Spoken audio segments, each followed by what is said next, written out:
Le lacertus fibrosus est une expansion aponévrotique du tendon distal du long biceps, s'insérant sur les muscles épicondyliens médiaux.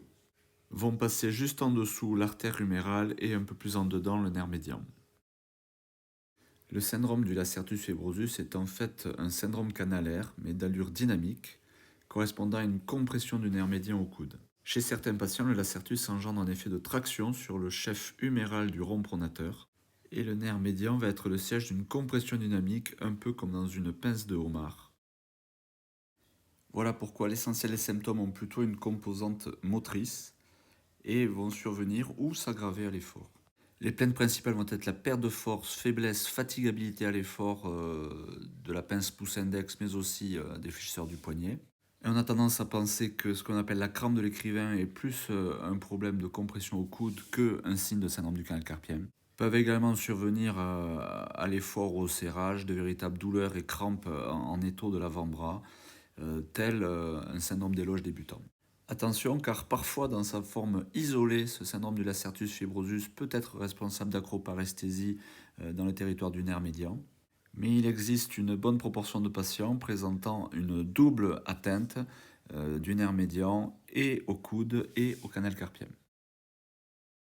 Chose essentielle, le diagnostic est purement clinique. Et on va rechercher une triade perte de force, douleur à la pression du pli de coude et scratch collapse test positif. Les patients ont en cas de forme isolée une électromyographie normale, ce qui doit faire reconsidérer le siège de la compression et renouveler un examen clinique adapté chez des patients présentant des signes type canal carpien mais avec une électromyographie normale ou subnormale. Le plus simple de démarrer par un testing bilatéral de la force de la pince pouce-index. Et chez beaucoup de patients, il existe une perte de force relative et non pas un déficit neurologique vrai qui s'aggrave au fur et à mesure de l'examen clinique à l'effort. On va tester de manière bilatérale et comparative la force maximale du long fléchisseur du pouce. Puis on va renouveler le test également sur le long fléchisseur de l'index. Puis on teste la force du fléchisseur radial du carpe droit et gauche. Le plus simple étant de tester les deux en même temps pour avoir un effet comparatif. Le second élément clinique caractéristique est l'existence de douleurs anormales lors de la pression du nerf au pli de flexion du coude, et il peut parfois exister un signe de Tinel à la même localisation. Et le dernier élément constituant le trépied clinique est l'existence d'un scratch collapse test positif. Pour ceux qui ne connaissent pas, il s'agit d'un réflexe neurocutané. Si on vient exercer un stimulus cutané en regard de la zone où un nerf est comprimé, il s'ensuit un effondrement transitoire du tonus de l'ensemble des muscles de l'hémicorps concerné. Puis, si l'on attend quelques secondes, le tonus musculaire revient à son niveau normal. Le stimulus s'appelle donc le scratch. La réponse est l'effondrement, dit le collapse, d'où le nom de scratch collapse test. Classiquement, on va tester de manière bilatérale comparative la force des rotateurs externes contre résistance. Puis, il faut réaliser le test de manière bilatérale sur les deux canaux carpiens, les deux nerfs cubitaux et enfin les deux lacertus fibrosus. Et chez cette patiente, lors de la stimulation en regard du lacertus, il se produit un effondrement de la force de manière unilatérale. Le test au froid permet d'augmenter la sensibilité de ce test. En effet, son effet anesthésiant va inhiber la perception du stimulus et il ne se produit alors aucun effondrement.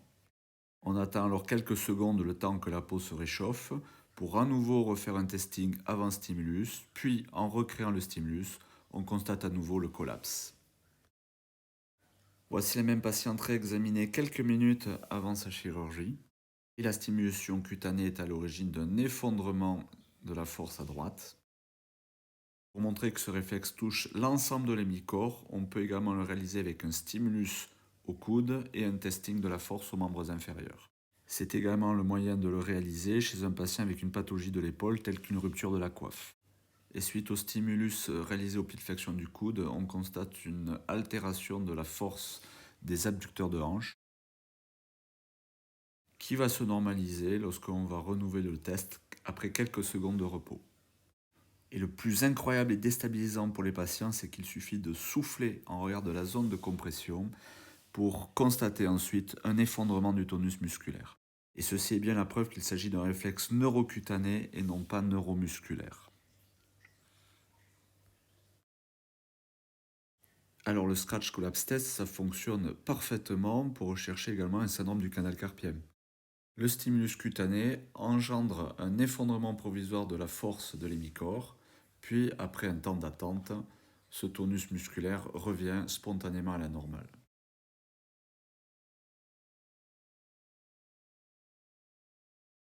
Mais on aura également testé chez cette patiente les deux lacertus fibrosus, les deux cubitaux au coude qui sont dans ce cas-là négatifs, et on découvre également un canal carpien au côté gauche. Donc plus vous allez vous entraîner à réaliser cet examen clinique, plus vous allez découvrir des syndromes du lacertus fibrosus. Mais il y a vraiment deux situations cliniques où il va falloir aller le traquer, le débusquer. C'est d'abord dans les formes d'échecs et de mauvais résultats après chirurgie du canal carpien, et les patients jeunes avec une symptomatologie canal carpien avec électromyographie normale ou subnormale, et particulièrement dans les tranches d'âge 15-30 ans. Le traitement de ce syndrome est chirurgical et consiste en la section simple du lacertus, ce qui va amener à un recentrage du rond pronateur et lever la compression dynamique sur le nerf médian. Si je vous dis que la force se récupère immédiatement dans la seconde après la section du lacertus, je suis certain que vous n'allez pas me croire. Mais la vidéo qui va suivre est là pour vous faire changer d'avis. Voilà. Allez, pliez le pouce, fort, fort, fort, fort, fort, fort, fort. Ok, pliez l'index, tout l'index. Allez-y, pliez tout l'index. Ok, faites une boucle. Tenez, tenez. Non, vous tenez pas.